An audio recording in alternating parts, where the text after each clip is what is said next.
Nous voici sur la création du gabarit de pose de la fibre de verre à l'intérieur du lèche-roue arrière du Spider. Je vais me servir de ce tréteau établi afin de pouvoir bien le fixer sur le socle pour pas du tout qu'il bouge. Donc c'est parti pour la fabrication.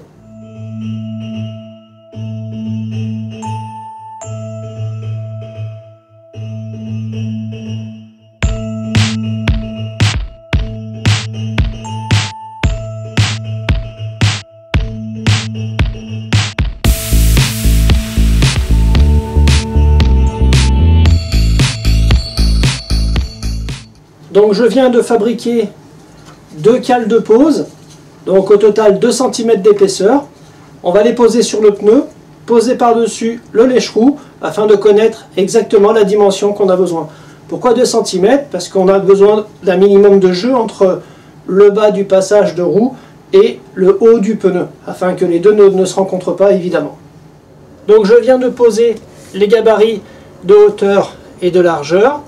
Donc je vais pouvoir positionner tout simplement les 3 morceaux à la plus juste cote afin de connaître la dimension extérieure du garde-boue fini, donc avec 2 cm de haut, 1 cm de large, tout simplement, afin d'être le plus juste possible pour la confection du gabarit extérieur, puisqu'en fait je vais faire un gabarit qui viendra se poser sur la face extérieure afin qu'il ne bouge plus.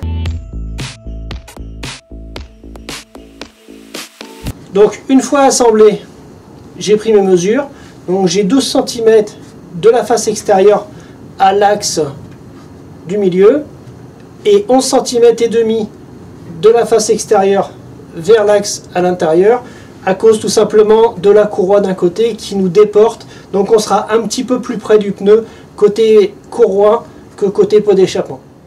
Afin de reprendre plus fidèlement possible le galbe d'origine, je vais fabriquer un gabarit carton, reprendre cet arrondi là et le reporter avec les bonnes dimensions pour le pneu arrière.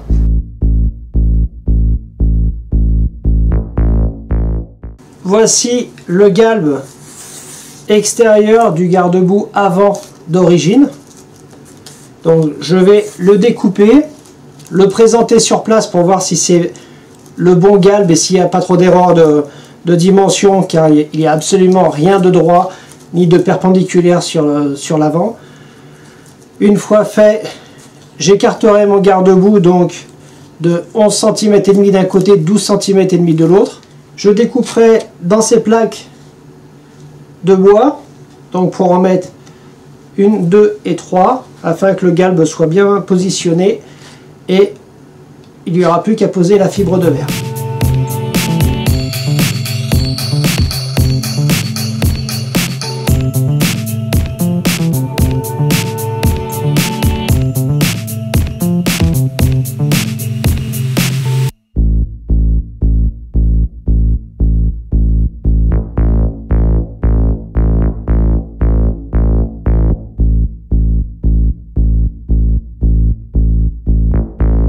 Donc nous avons coupé nos 3 gabarits.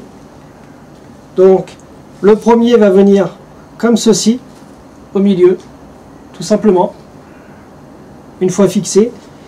Et puis les autres vont venir à peu près à cette hauteur-là, ici, afin de représenter, je vous le montrerai de côté, le galbe du garde-boue. Donc le premier gabarit est le plus facile à poser, forcément, c'est celui qui est à la base, entre les deux. Donc maintenant, il va falloir tout simplement positionner correctement, donc toujours côté échappement et côté courroie, ne pas inverser les côtés. Donc délimiter, poser et ensuite mesurer. Afin de faire au plus simple, j'ai décidé donc de trouver la moitié du garde-boue et il sera placé sur la moitié du gabarit.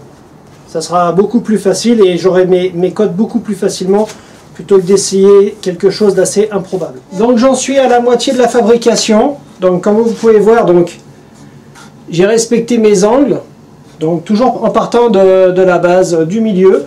Donc je remonte, je vais faire pareil. Donc ici, avec le troisième, donc qui viendra prendre en mâchoire définitivement, voilà, les deux. Donc là, on sera bien parallèle. Et donc à l'intérieur, j'aurais plus qu'à mettre la fibre de verre.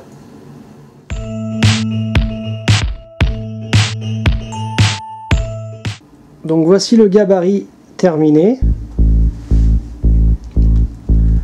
Voilà, évidemment, les serre-joints ne seront pas là au moment du coulage.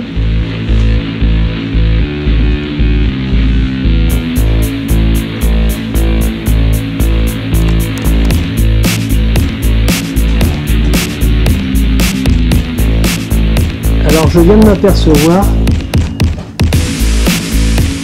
que je vais devoir peut-être faire une modification au niveau du centre, ici, car les deux parties ne sont pas alignées.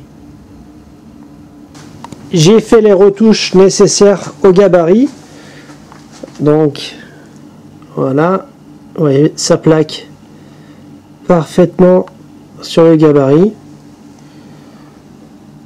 Il ne faudra pas perdre de vue que le plastique coupé se déforme quand même pas mal. Donc l'ajustage est quand même pas si évident que ça au premier coup. Donc j'espère que la pose de la fibre sera un peu plus facile.